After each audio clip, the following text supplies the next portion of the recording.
Muy bien. Bueno, vamos a dar inicio ya a esta sesión, ¿no?, del coloquio de la Escuela de Matemática de la Universidad de El Salvador.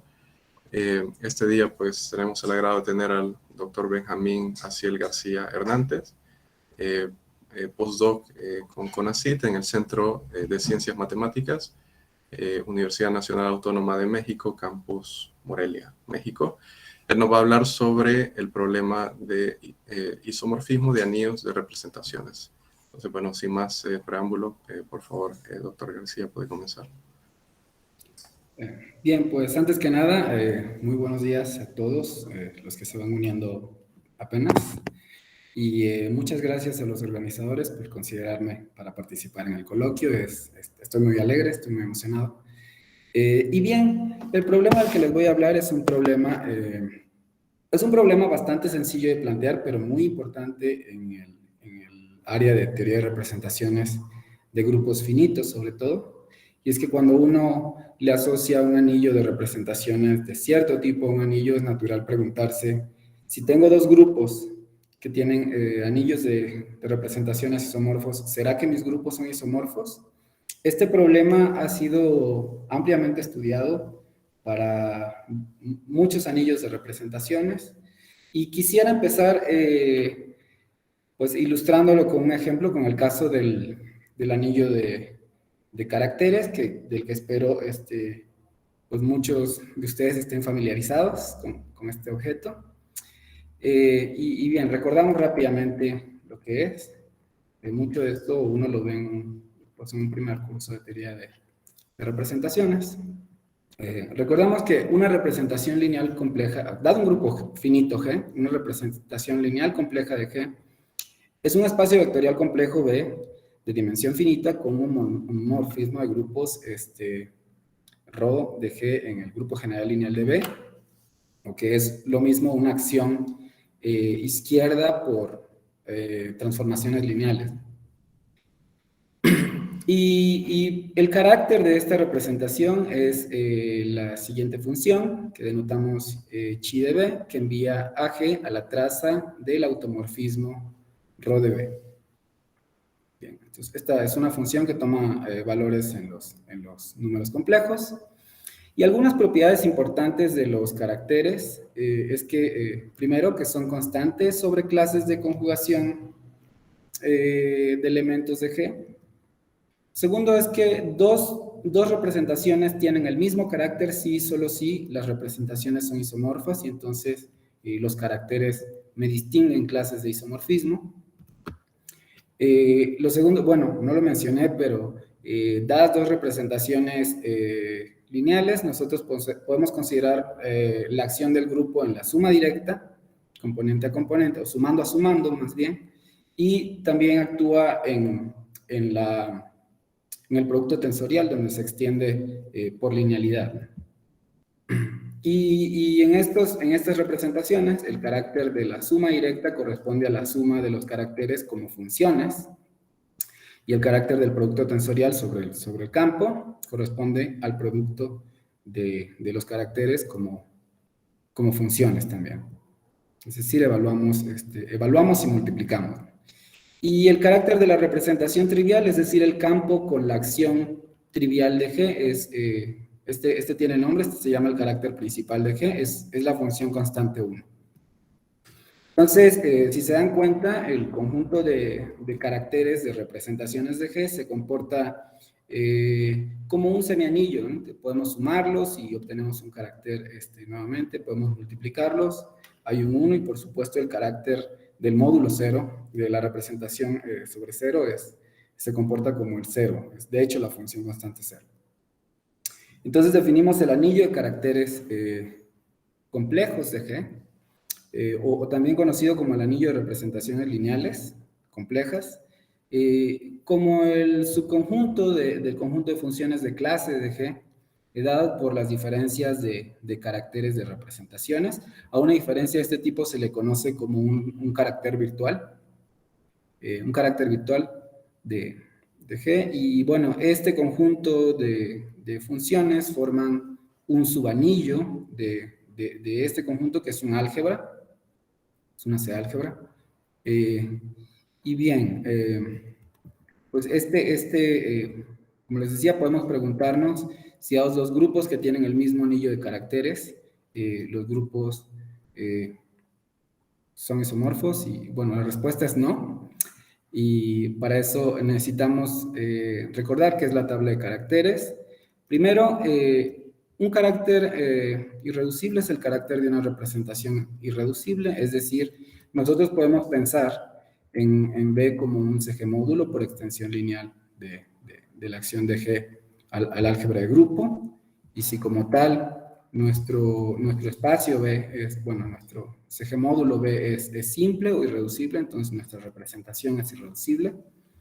Entonces, bueno, es un resultado conocido que hay tantos caracteres irreducibles como clases de conjugación de elementos de G. Y RG es un grupo libre, grupo abeliano libre con base en los caracteres irreducibles, donde aquí siempre convenimos que chi de 1 denote al carácter principal. Y bueno, ya les había dicho esto, ¿no? Que R es justo el número de clases de conjugación de elementos. Tomemos un conjunto de representantes de las clases de conjugación y convengamos que G1 sea el elemento identidad.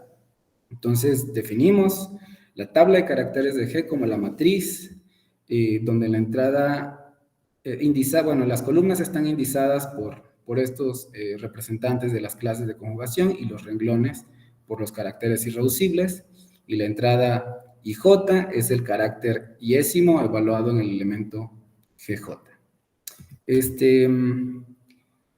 Bueno, con esta convención de que G1 sea el elemento de identidad y que Chi1 sea la representación principal, el carácter principal, tenemos que de hecho en el primer renglón nos quedan puros unos, y en la primera columna nos quedan los grados de G, es decir, las dimensiones de las representaciones irreducibles de G.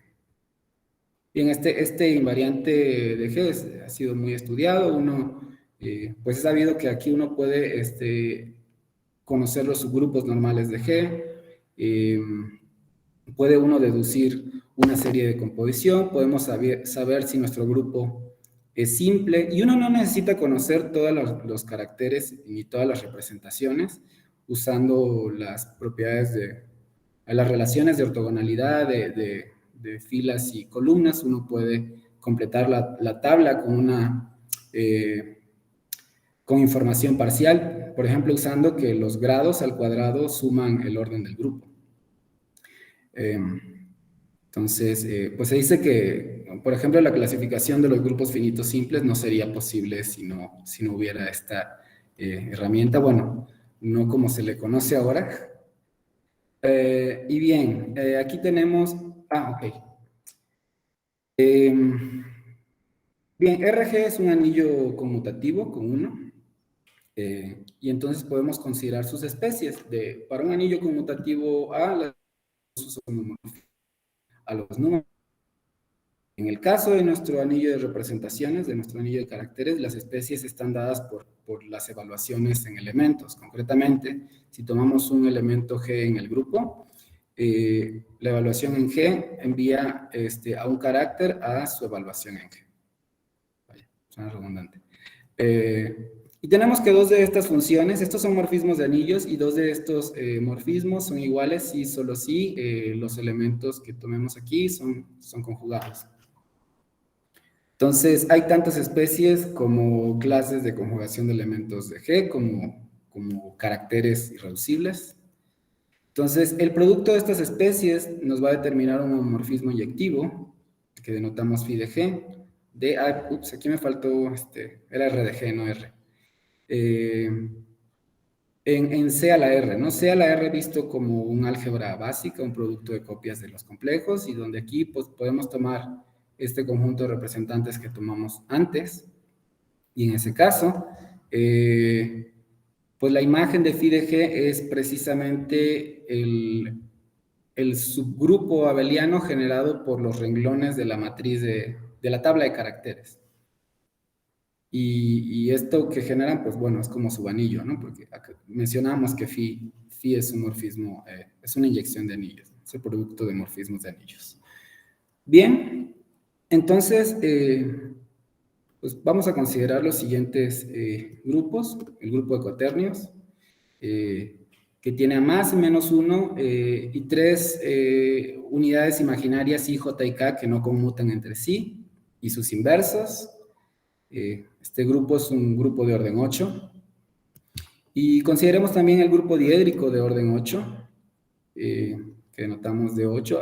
La verdad es que yo prefiero denotarlo de 4, pero a mucha gente le gusta esta notación. Es el grupo de simetrías de un cuadrado. Y una presentación de este grupo pues, puede ser dada en elementos X y Y, con X un elemento orden 4, Y un elemento orden 2 y X por Y de orden 2 también. Esta es una presentación para el diédrico, también es un grupo de orden 8. Y bueno, aquí tenemos la tabla de caracteres del grupo de cuaternios. Aquí arriba hay un conjunto de representantes de las clases de conjugación. Uno es por la identidad, entonces está solo en su clase de conjugación. -1 es un elemento central.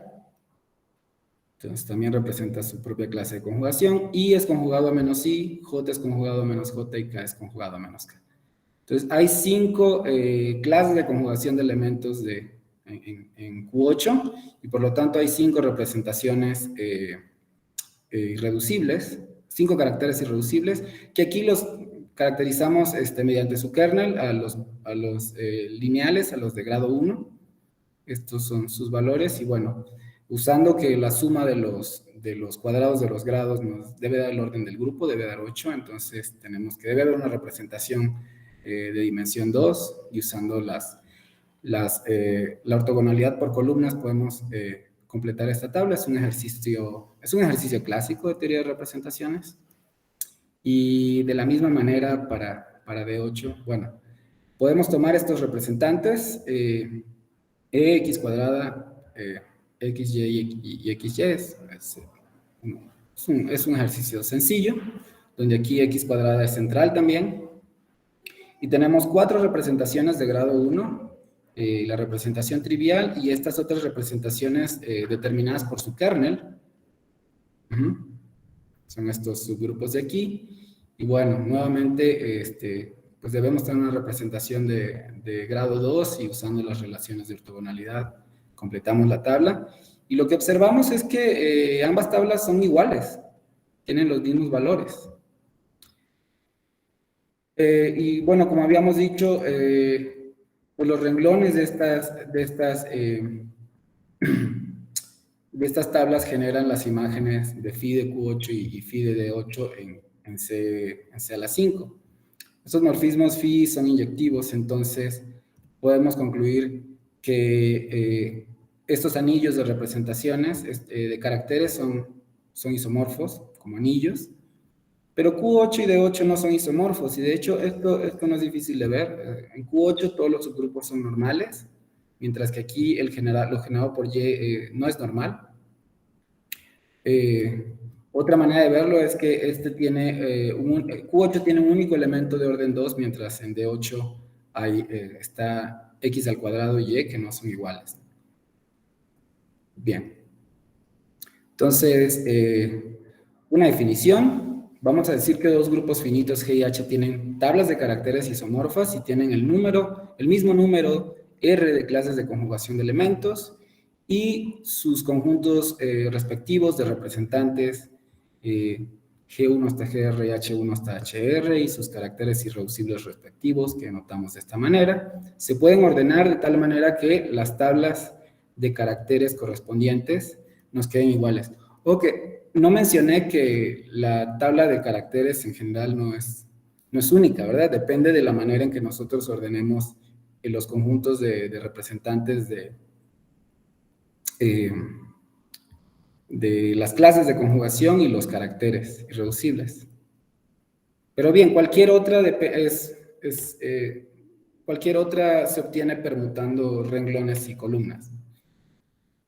Entonces, pues ya vimos que del argumento que vimos anteriormente, que dos grupos tengan tablas de caracteres isomorfas implica que sus anillos de representaciones sean isomorfos.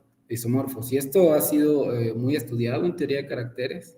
Muchas propiedades de los grupos se pueden deducir a partir de que tengan la misma tabla de caracteres.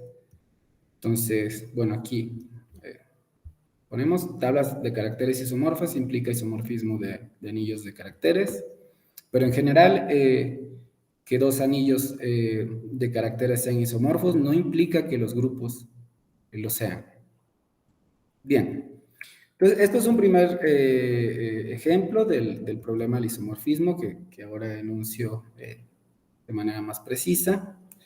Que déjenme decirles, el problema del isomorfismo no es un solo problema, sino que hay muchos, ¿no? Para cada anillo asociado, anillo de representaciones asociado a un grupo, uno puede considerar este problema, y también en el caso de álgebras de grupo y otras estructuras, otros invariantes algebraicos que se asocian a los grupos finitos. Entonces, consideren que AG es un anillo de representaciones en un sentido muy laxo. Pueden pensar que es el anillo de Burnside o el anillo de representaciones sobre un campo K de característica 0, o el anillo de representaciones monomiales sobre un campo arbitrario, o tal vez el anillo de módulos de P-permutaciones, etc. Hay muchos que se estudian en teoría de representaciones. Y el problema del isomorfismo, bueno, que ya les platiqué, es si G y H son grupos finitos tales que G y H son isomorfos, A de G y A de H son isomorfos, entonces ¿será que G y H son isomorfos? Pues ya sabemos que para el anillo de caracteres la respuesta es no. Pero aún es interesante estudiar los isomorfismos de anillos. Y quiero platicarles del caso del anillo de Burnside, que es otro caso muy interesante. De algún modo el anillo de Burnside se puede pensar como el anillo de representaciones iniciales, porque es el anillo de representaciones por permutaciones, lo más básico que uno tiene en un grupo. Y bueno, las representaciones por permutaciones son muy importantes porque así deducimos los primeros resultados en teoría de grupos, ¿no? Como el teorema de Cauchy, teorema de Cayley, los teoremas de Silo, etcétera, son ejemplos de aplicaciones del estudio de este tipo de representaciones. Entonces recordamos, bueno, damos una definición. Un G conjunto, para G un grupo finito, un G conjunto es un conjunto finito X con una acción izquierda. Y un morfismo de G conjuntos es una función, lo que se conoce como una función G equivariante, es decir, que conmuta con las acciones de G en X y en Y respectivamente. Y denotamos por GZ con G subíndice, no, a ver, sub GZ a la categoría de G conjuntos y funciones G equivariantes. ¿Qué es una categoría donde nosotros, bueno, ahora les doy algunos ejemplos, quizá el más sencillo y que todos conocemos, es el conjunto de clases laterales izquierdas de un grupo, de un subgrupo K de G, donde la acción está dada por la multiplicación en el representante y es bien definida. Y esto es lo que, bueno, es un ejemplo de lo que conocemos como un G conjunto transitivo, es decir, un conjunto en donde la acción es transitiva, cualesquiera dos elementos los puedo obtener, caen en la misma órbita de conjugación.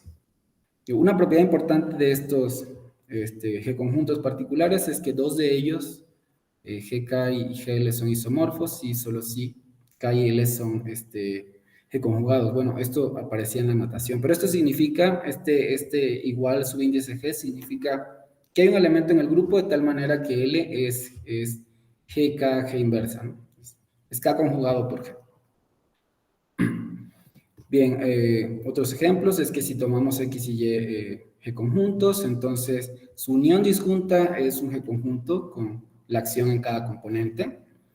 Y el producto cartesiano es también un G conjunto con la acción diagonal, que es esta acción que tenemos aquí. Actuamos al mismo tiempo en cada entrada.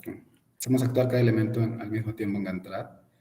El vacío también es un G conjunto, porque hay una única función del vacío en el vacío y vaya, hacemos actuar G ahí trivialmente. Un teorema de Burnside, a ver, es muy conocido que cualquier G conjunto, si pensamos en un conjunto con una acción, se parte como la unión disjunta de sus órbitas bajo la acción de G. Entonces, esta descomposición es esencialmente única en el siguiente sentido.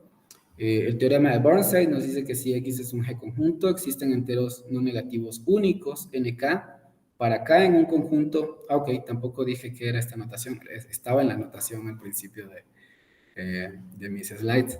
A ver, S de G denota el conjunto de subgrupos de G, y S de G en corchetes denota un conjunto de representantes de las clases de conjugación. Y ahora sí, si X es un G conjunto, existen enteros no negativos NK con K en este conjunto de representantes, tal que X es isomorfo a una unión disjunta de estos, donde NK por GK significa GK unido NK veces, ¿no?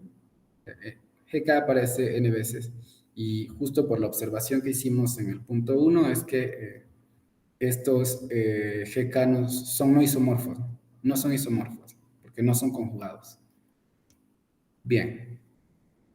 Y ahora sí, primero definimos el grupo de Grothendieck de la categoría de G conjuntos como el grupo, como el cociente del grupo libre en el conjunto de clases de isomorfismos de G conjuntos, módulo el subgrupo generado por estas, por estos elementos. Aquí tenemos la clase de isomorfismo de la unión de Y con K, de X con Y, menos la clase de isomorfismo de X menos la clase de isomorfismo de Y para G y Y en G conjuntos. Esto, se denota así, es una construcción recurrente cuando uno tiene una categoría monoidal simétrica y es esqueléticamente pequeña. Entonces, esto es estándar de algún modo. Y lo que estamos haciendo al hacer cociente con este submódulo es identificar precisamente la suma de la clase de X más la clase de Y con la clase de la unión disjunta, que se comporta como una suma. Es de hecho un coproducto en la categoría de G conjuntos. Y bueno, tenemos esta definición, el anillo de Burnside, B de G del grupo G, es este grupo de Grothendieck que definimos como un anillo conmutativo para las operaciones de suma. Bueno, esta era la operación que ya teníamos aquí, donde el 0 es la clase del vacío, y con multiplicación dada de esta manera. La multiplicación en dos elementos generadores, ¿no? En la clase de X por la clase de Y se corresponde, la definimos como como la clase del producto cartesiano, y el 1 es la clase de este G conjunto G entre G, que tiene un solo punto, un solo elemento. Bien.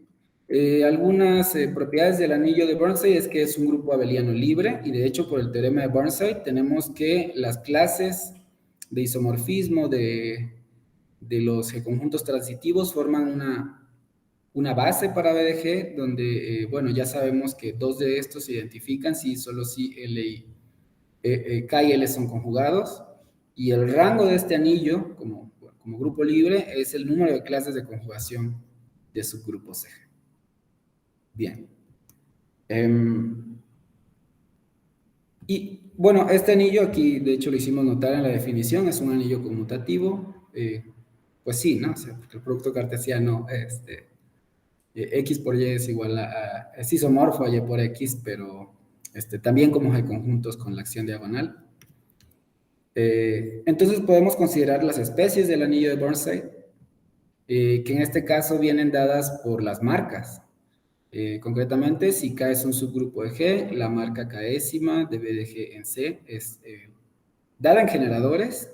Para el generador G entre L, el valor de phi de K es el número de puntos fijos de la acción de K en GL. O sea, GL es un G conjunto, y podemos, como K es un subgrupo de G, podemos pensar que restringimos la acción de K de G a K, y consideramos los puntos fijos de esta acción, y bueno, tomamos el orden de eso, y esa es la marca Késima en este básico, y extendemos por linealidad a todo el anillo de Burnside. Y como en el caso del anillo de caracteres, las especies del anillo de Burnside, las marcas, definen un morfismo inyectivo que se conoce como el morfismo de marcas, tomando este producto sobre las clases de conjugación de subgrupos. Claro, aquí se me pasó a hacer una observación, antes de ir un poquito más adelante, se me pasó a añadirla, y es que dos marcas son iguales, sí, solo si, digamos, phi K y phi L son iguales, sí, solo si K y L son G conjugados.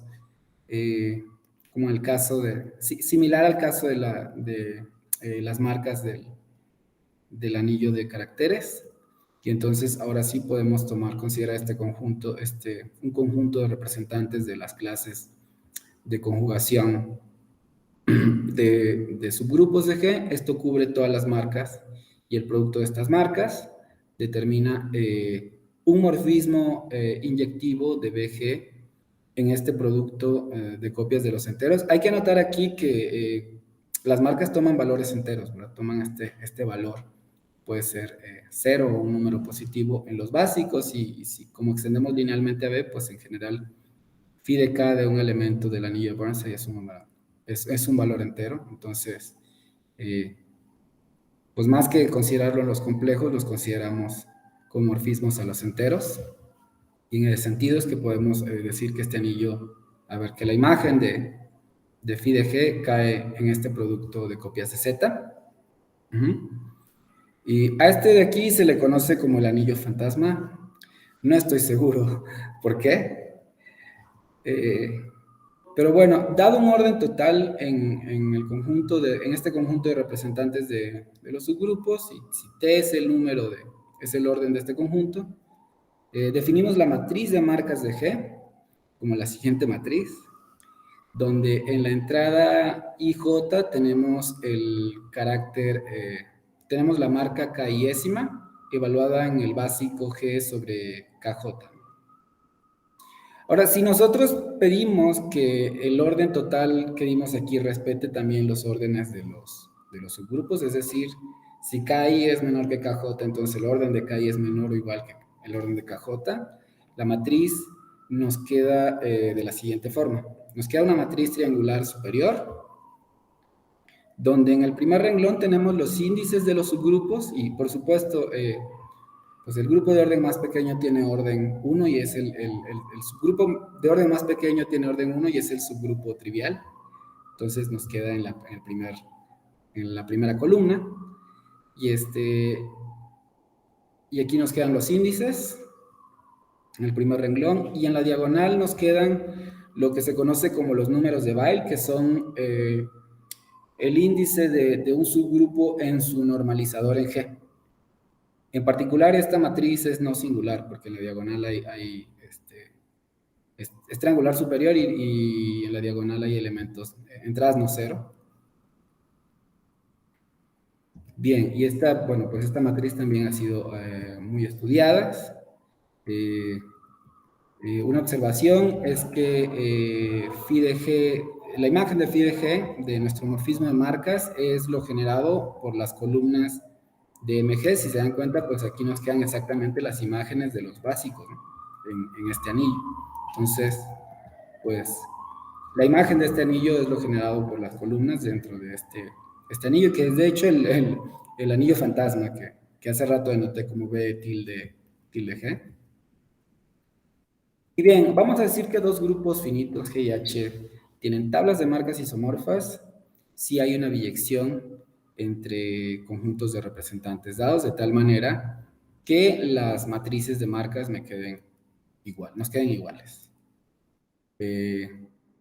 Tenemos equivalencias de esta definición. Vamos a decir que para dos grupos finitos G y H son equivalentes que G y H tengan tablas de marcas isomorfas.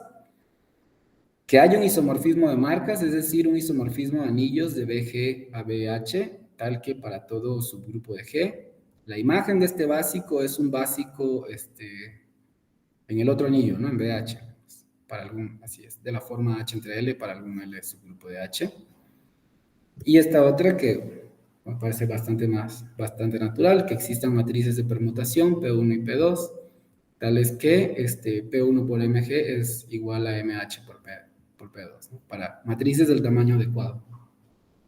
La equivalencia importante aquí para nosotros es el punto 2, que un isomorfismo de tablas de marcas implique un isomorfismo de anillos, preservando la base estándar. Entonces, en particular, grupos que tienen tablas de marcas isomorfas tienen anillos de Bonsai isomorfos. Y hay ejemplos de grupos finitos no isomorfos que tienen tablas de marcas isomorfas. Hay muchos ejemplos conocidos. El primero de estos ejemplos fue dado por Jacques Thévenin en 1988, y la construcción va de esta manera. Él tomó números primos P y Q, con la condición de que Q divida P menos 1, y unidades A y B distintas en este anillo. Se lo pueden pensar como el campo con P elementos. Unidades de orden Q, distintas. PA lo definimos, bueno, esto es notación, esto es por la manera en que vamos a hacer actuar este grupo cíclico aquí. PA denota Z módulo P, PB denota Z módulo P, generados por X y Y respectivamente, y CQ denota un grupo cíclico de orden Q. Entonces definimos G de AB como el siguiente producto semidirecto, donde aquí la conjugación por Z en X definimos como A por X, y la conjugación por Z en Y es B por Y, ¿no? Que esto tiene sentido porque, ¿se acuerdan? A y B son unidades aquí, en este mismo anillo. Y esto es un grupo, ¿no? Es el producto semidirecto con estas acciones. Y algunas cosas que podemos decir de este grupo es que un conjunto de representantes de las clases de conjugación de subgrupos es esto que está aquí, están todos. Estos de aquí, los PI, son P subgrupos de orden P, que no son normales, y los demás P subgrupos son todos normales. Y está Q, están estos otros. Es un ejercicio técnico y uno puede ver que en efecto esos representan a todas las clases de conjugación. Aquí este índice I es importante, ¿no? Para dosis distintas, estos PIs no van a ser conjugados. Bien, se cumple lo siguiente. La matriz de marcas de este grupo no depende de la elección de A y B. Entonces, si tomamos cualesquiera, digamos C y D, raíces de orden Q de la unidad distintas, cualesquiera otros, la matriz de marcas con esta elección dada en esta manera nos va a quedar igual. En general, hay Q-1 entre dos clases de isomorfismo de estos grupos GAB. Entonces, si tomamos Q mayor o igual que 5, tenemos al menos dos clases de conjugación. Y bueno, siempre podemos encontrar un primo P tal que, para Q mayor o igual que 5, siempre podemos encontrar un primo P tal que Q divide a P menos 1. Y esto es porque en la progresión aritmética 1 más N por Q, con N variando, siempre hay infinitos primos. Eso es consecuencia del teorema de Dirichlet. Entonces siempre, o sea, tenemos una familia infinita de contraejemplos al problema del isomorfismo del anillo de Bonsai. Grupos no isomorfos, pares de grupos no isomorfos con tablas de marcas isomorfas. Hay más ejemplos. Kimmerle y Roggenkamp construyeron estos grupos HNMPI en 1994, estos grupos a 4 parámetros, pero hay un montón de condiciones sobre estos números. No son cualesquiera N y M en N, sino, de hecho, hay más restricciones para M. Y para N y M suficientemente grandes, siempre podemos encontrar grupos no isomorfos que tienen tablas de marcas isomorfas y también tablas de caracteres isomorfas. Entonces, estos son contraejemplos también para el problema del isomorfismo del anillo de caracteres. Uno podría preguntarse si será que P grupos no isomorfos son distinguidos por su anillo de Burnside. Y Brandel y Huckel en 1995 dieron este ejemplo de 3 grupos no isomorfos. Tienen orden 729, crecen bastante. De hecho, regresando al caso de los grupos de Devenat, el ejemplo más chico tiene orden 605, ¿no? A ver si no me fallan las cuentas, sí, eh, para Q igual a 5 y P igual a 11. Sí, ¿no? 605. Bueno, Brandel y Hockel dieron estos ejemplos de 3 grupos de orden 729, tienen tablas marcas isomorfas, pero G y H no son isomorfos. Y de hecho tienen clase de nilpotencia distinta. La clase de nilpotencia de un grupo es la longitud de la serie central ascendente. Hay varias maneras de definirlo. Entonces, tenemos que G es de clase nilpotencia 2, mientras que H es de clase nilpotencia 3. Y no se sabe para otros primos P, pero pues se espera que esta construcción se pueda generalizar, se conjetura que se puede generalizar a otros primos. Y también Raggi Cárdenas y Valero Elizondo en 2009 dieron este contraejemplo, donde ellos toman una acción, toman 2 acciones de C2 en S3 por C8, construyen estos productos semidirectos. Estos grupos tienen orden 96 y son el contraejemplo minimal conocido. Son los grupos no isomorfos de orden más pequeño que tienen anillos de Burnside isomorfos. Ellos han demostrado en otro artículo que de orden 95 para abajo, cualesquiera 2 grupos isomorfos tienen que ser grupos no isomorfos tienen anillos de Burnside isomorfos.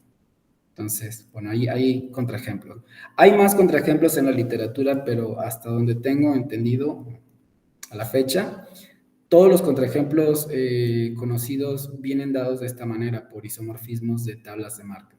Entonces, lo que uno hace es construir grupos en los que se tiene cierto control de los subgrupos y de las clases de conjugación de subgrupos, y uno puede entender las tablas de marcas de una manera más o menos fácil, ¿no? Entender que son lo mismo. En general, bueno, eso es lo que se sabe, o sea, que la respuesta al problema del isomorfismo es negativa, pero también es interesante estudiar los anillos, los isomorfismos de anillos de Burnside más generales, que no necesariamente los que vienen dados por isomorfismos de tablas de marcas. Concretamente, siempre tenemos que un isomorfismo entre anillos de Burnside se puede extender a los anillos fantasmas mediante los isomorfismos de marcas. Y entre algunas de las propiedades que tenemos es que se preservan, este teta extendido aquí, teta tilde, preserva idempotentes y por lo tanto preserva los conductores. Como este anillo de aquí es entero sobre este, bueno, no es difícil de ver. El conductor de un idempotente aquí es el mínimo entero positivo, tal que al multiplicarlo por el idempotente, ese idempotente cae en B de G. Entonces, estos conductores se preservan y pues, se puede deducir muchas cosas de los subgrupos de G y de H. En particular, algo que se tiene es que un isomorfismo entre anillos de Burnside implica que los grupos tienen el mismo orden. Eso era más inmediato en el caso de los isomorfismos de tablas de marcas, porque el orden es la entrada 1-1, siempre. Bien, es una pregunta abierta que si dados grupos finitos con anillos de Burnside isomorfos, sus tablas serán isomorfas. El asunto es que todos los contraejemplos conocidos al problema de isomorfismo, pues, vienen dados por isomorfismos de tablas de marcas, y si alguien sabe si ya se resolvió esta conjetura, pues también le agradeceré mucho que me diga, pero hasta donde sé, pues no, todos los contraejemplos tienen tablas de marcas isomorfas. En dirección de responder a este problema, lo que hicieron Raggi Cárdenas y Valero Elizondo fue considerar la noción de isomorfismo normalizante. Concretamente, un isomorfismo normalizante entre anillos de Burnside es un isomorfismo de anillos que envía este elemento G entre 1 a este otro elemento, H entre 1, vaya, que de algún modo el grupo trivial se corresponda con el grupo trivial. Este elemento G entre 1 tiene pues unas propiedades especiales. Para empezar, lo que genera es un ideal. Y no solo es un ideal, sino que al multiplicarlo por un básico, G entre K, me queda el índice multiplicando este elemento para cada subgrupo de G. También es casi un idempotente. El cuadrado de esto es el orden de G por el elemento G entre 1. Raji Cárdenas y Valerio Elizondo demostraron que, de hecho, dados grupos finitos G y H, siempre que sus anillos de Bonsai sean isomorfos, va a haber un isomorfismo normalizante entre ellos. Y algunas consecuencias de esto es que están resumidas en el siguiente teorema. Si G y H son grupos con anillos de Bonsai isomorfos, siempre va a haber una biyección entre las familias de subgrupos solubles de G y los de H, preservando el orden de los subgrupos y las clases de conjugación. Y está este otro resultado, con Kimmerle y Luca, que hay una biyección entre las familias de subgrupos nilpotentes de G y H que preserva órdenes, contenciones, clases de conjugación y envía subgrupos cíclicos a subgrupos cíclicos. Claro, bueno.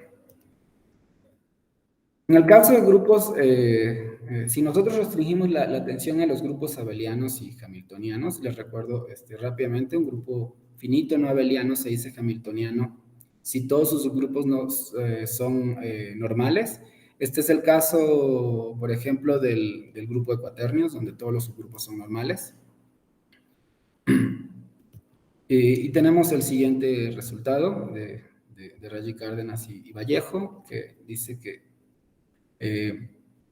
dos grupos finitos G y H, cuyos subgrupos son todos normales, es decir, o son abelianos o son hamiltonianos,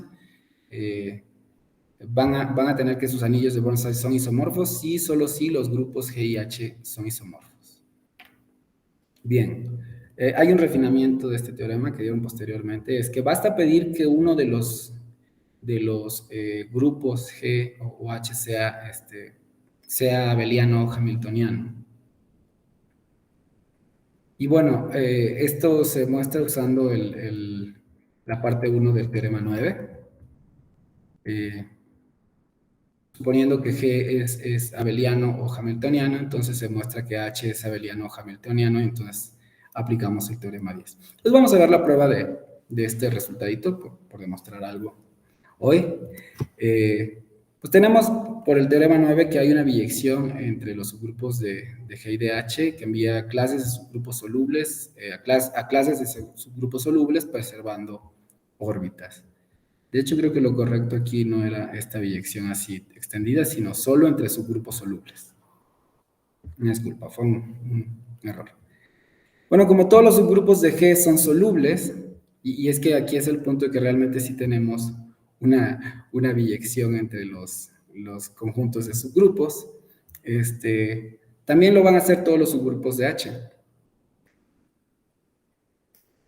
Y si ahora consideramos un subgrupo L de H y K normal en G, porque estamos asumiendo que todos los subgrupos de G son normales, tal que pues la órbita de K le pega a la órbita de L. Como esta órbita tiene nada más un elemento, entonces la órbita de L también tiene solo un elemento, que nuestra biyección preserva órbitas. Y por lo tanto, pues L va a ser normal en H. Entonces, esto es para cualquier subgrupo de H y por lo tanto todos los subgrupos de H son normales, es decir, H es abeliano o hamiltoniano, y aplicamos el teorema 10. Entonces, se muestra el resultado. También se ha considerado la restricción a grupos simples. Si G y H son grupos finitos simples, con anillos de Bonsai isomorfos, entonces G y H son isomorfos. Este resultado también es de Raji Cárdenas y Valerio Elizondo.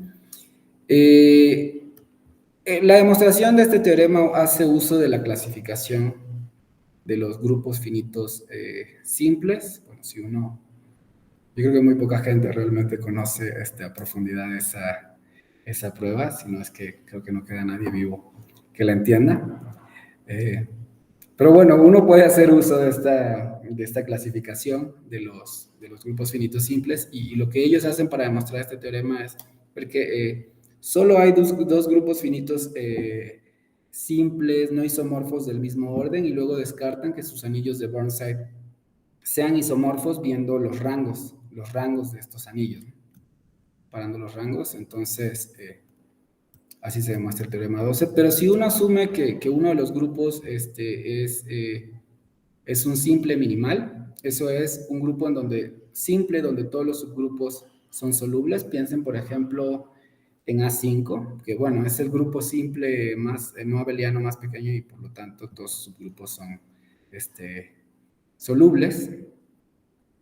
Entonces, tenemos los siguientes: si G y H son grupos finitos con anillos de Burnside isomorfos, y si G es simple minimal, entonces G y H van a ser isomorfos. Y nuevamente hace uso del teorema 9, de la parte A del teorema 9. Entonces, bueno, pues esto es lo que les quería platicar sobre el problema del isomorfismo del anillo de Burnside. Hay otro anillo de representaciones que ha sido de mi interés, que es el anillo de representaciones monomiales. Concretamente, bueno, rápidamente les defino qué es una representación monomial. Una representación monomial de G consiste de un par BL, donde B es un CG módulo finitamente generado, L es un conjunto de líneas de B, es decir, de subespacios de dimensión 1, tales que estas líneas suman B, como suma directa, y G actúa en el conjunto de líneas, permutándolas donde esta es la acción en B como CG módulo. Las representaciones monomiales forman una categoría CG-mon con sumas directas, con productos tensoriales, y entonces el anillo de representaciones monomiales de G, que de hecho, bueno, también con la notación que vimos anteriormente, esto lo podemos identificar con DCG, es el grupo de Grothendieck casero de la categoría CG-mon. Donde les decía, construimos para el anillo de Burnside, pero esa construcción es estándar, es tomar las clases de isomorfismo de representaciones monomiales, tomarnos el grupo libre en estas clases y hacer cociente módulo vaya, que la suma de dos representantes se identifique con la suma de representaciones monomiales. Y bien, ¿por qué consideramos representaciones monomiales? Una aplicación o un uso que tienen estos objetos es en el teorema de inducción de Brouwer. En general, el teorema de inducción de Brouwer dice que la aplicación que manda a la clase de una representación monomial al carácter de B, que va de BG al anillo de caracteres, es sobreyectiva. Ojo que no estamos diciendo que cada carácter de G sea el carácter de una representación monomial, sino que existe una combinación lineal de representaciones monomiales, de tal manera, posiblemente coeficientes negativos, de tal manera que cubrimos a cada carácter con una de estas. Entonces, el teorema de inducción de Brouwer nos dice que este homomorfismo de anillos, de hecho, es un homomorfismo sobreyectivo. Y una fórmula de inducción de Brouwer es entonces una sección de este morfismo, es decir, un homomorfismo BG de RG en DG, tal que se satisface esta identidad, ¿no? Tal que BG seguido de AG me queda la identidad del anillo de representaciones. Y pues bueno, esto es concretamente da una fórmula explícita, ¿no? para un teorema de, vaya, para cada carácter de RG. Bueno, esto es todo un campo de estudio en teoría de inducción canónica. Se estudian las secciones a este morfismo. Este anillo también es importante como funtor de biconjuntos, etcétera, es muy estudiado. Y pues el problema del isomorfismo de este anillo también ha sido considerado por Miller. Aquí en este teorema pongo un sumario de los resultados que él obtuvo anteriormente en sus dos artículos sobre este problema. Tenemos que si dos anillos de representaciones monomiales son isomorfos, pues los órdenes de los grupos G y H coinciden. Si G es abeliano, entonces G y H son isomorfos. Si G es nilpotente, H también es nilpotente. Si el orden de G es impar, entonces tenemos que nuestros grupos tienen anillos de Burnside isomorfos. Bueno, si G y H son Z grupos, es decir, grupos donde todos los subgrupos, sobre todos los subgrupos de Zillow son cíclicos, entonces G y H son isomorfos. Entre otros resultados interesantes que él obtuvo, sin embargo, el problema del isomorfismo de DG permanece abierto, es decir, no se conocen ni contraejemplos al problema del isomorfismo y se desconoce si en general DG isomorfo a DH implica que G sea isomorfo a GH. Ahora, yo me interesé en este problema, pero pues en general se complica bastante a la hora de intentar dar de definir un isomorfismo análogo a los isomorfismos de tablas de marcas o los isomorfismos de tablas de caracteres, como en el caso del anillo de caracteres y el anillo de Burnside. Y una manera pues de afrontar este problema fue considerar el problema del isomorfismo en mayor generalidad en el caso de los anillos de Burnside fibrados, que ahora defino, y de los cuales DG es un caso particular. Pues concretamente, aquí partimos de A, un grupo abeliano, que va a ser nuestra fibra, y entonces un G conjunto afibrado finito, y bueno, por finito no quiero decir realmente finito, sino con finitas órbitas, va a ser un GA conjunto X, donde la acción de A es libre, con, bueno, justo lo que les decía, un número finito de órbitas. Entonces, podemos considerar la categoría de G conjuntos afibrados, donde también hay uniones disjuntas y productos, que no es un producto cartesiano, es un producto módulo, una relación. Y entonces el anillo de Burnside afibrado, que denotamos por BAG, va a ser el grupo de Grothendieck casero de esta categoría GZA. Denota nuestra categoría de conjuntos afibrados. Y bueno, como ejemplos clásicos de esto tenemos el anillo de Burnside, lo podemos obtener como, si ponemos aquí un grupo trivial, pues obtenemos el anillo de Burnside. Podemos poner aquí cualquier grupo libre de torsión y nos queda el anillo de Burnside o isomorfo naturalmente. Si tomamos un campo K y ponemos aquí el conjunto de sus unidades, el grupo de unidades, esto nos queda naturalmente isomorfo al anillo de representaciones monomiales de G sobre K. Bien. Una base estándar para este anillo, que es como normalmente se presenta, porque trabajar con productos de conjuntos afibrados se complica bastante. Una base estándar para este anillo está dado por estos elementos que denotamos así, para K un subgrupo de G, phi un homorfismo de K en A, y aquí tomamos la clase de isomorfismo de este G conjunto afibrado. Este es un G conjunto afibrado. No es difícil ver que como aquí tenemos la gráfica de phi actúa libremente en este G conjunto y además es transitivo. Entonces, tenemos que dos de estos van a ser iguales. Si L es otro subgrupo de G y psi un morfismo de L en A.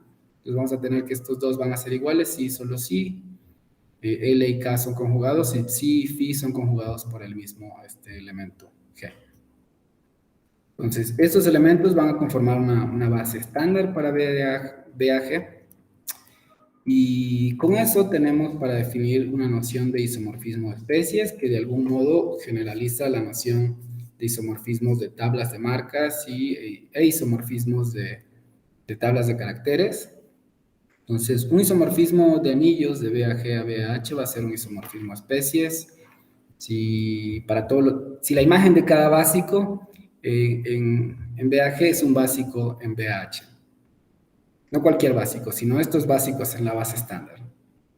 En un artículo que fue publicado recientemente, se dan varias caracterizaciones de esta noción. Y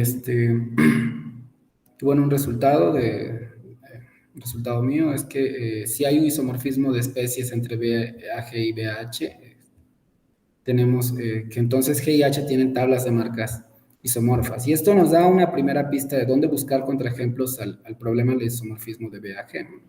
en los isomorfismos, en los contraejemplos al problema del isomorfismo del anillo de Burnside. Y más recientemente, este es un resultado conjunto con Robert Bolche de la Universidad de California. Obtuvimos que los contraejemplos, que los grupos de TBNA que son contraejemplos al problema del isomorfismo del anillo de Burnside, son también contraejemplos no triviales al problema del isomorfismo de BAG, siempre que hace un grupo abeliano con pertorsión trivial y elementos de orden Q. Y por no trivial me refiero a que este anillo de aquí tiene rango mayor al anillo de Burnside. Entonces, que esos pues ya sabíamos, ¿no? Que justo son contraejemplos al problema del isomorfismo del anillo de Burnside.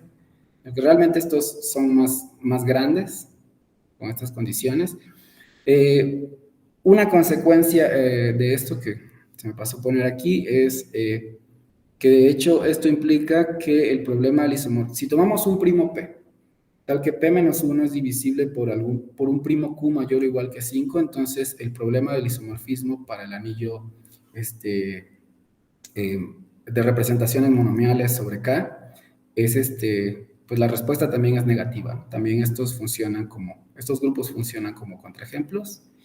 Y bueno, con esto termino y aquí pongo algo de la bibliografía citada en el artículo. Perdón, en la presentación. Bueno, este es un artículo de mi autoría que salió recientemente donde se definen estas especies, y en este otro, que es un preprint que ya está en revisión, se muestran la construcción de este teorema 19. Ahí vienen los detalles de por qué esos grupos también son contraejemplos para estos otros problemas del isomorfismo. Y con esto termino. Muchas gracias. Muy bien, muchas gracias, doctor García. Bueno, dejamos un espacio por si hubiera alguna pregunta, algo que quieran pues comentar también.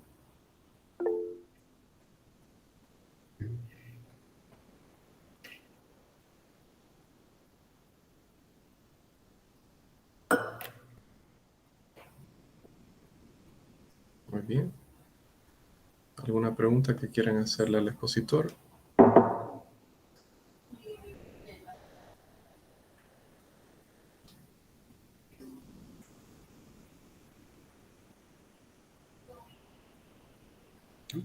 Muy bien. Bueno, parece que no hay ninguna pregunta, entonces, bueno, de nuevo, pues agradecerle, doctor García, por su amabilidad. Y bueno, damos por cerrado el coloquio el día de hoy. Bueno, muchas gracias.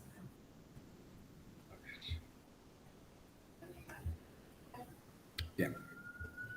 Bueno, hasta luego. Gracias, que tengan buena tarde a todos. Hasta luego. Sí, igualmente.